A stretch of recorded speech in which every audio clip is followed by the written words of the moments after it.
Здравствуйте, я студентка Алматинского государственного колледжа сервиса и технологий группы 3ВТ9Б, то есть вычислительная техника и программного обеспечения.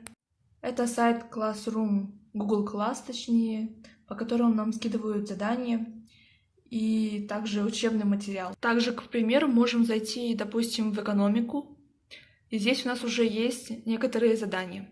Даже вот здесь в первом задании есть как учебный материал в Word, так и само видео. Также для добавления еще одного какого-то другого курса можем нажать сюда, присоединиться и набрать любой код. Здравствуйте. Сейчас я нахожусь на занятиях.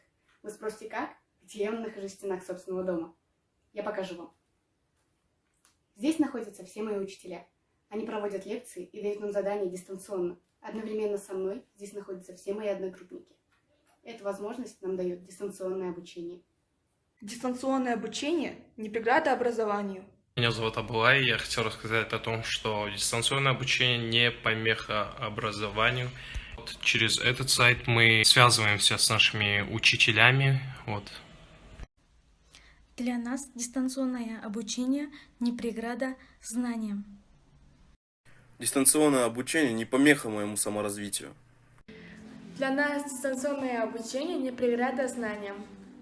Дистанционное образование не мешает нам получить качественных знаний, а также имеет ряд преимуществ. Одно из таких – это постоянная связь с преподавателем на протяжении всего дня, благодаря WhatsApp и Skype. Второе преимущество – это отсутствие траты времени на поездку в колледж. Третье преимущество – это больше времени на подготовку к заданиям, так как дистанционное образование дает нам больше времени на завершение наших задач.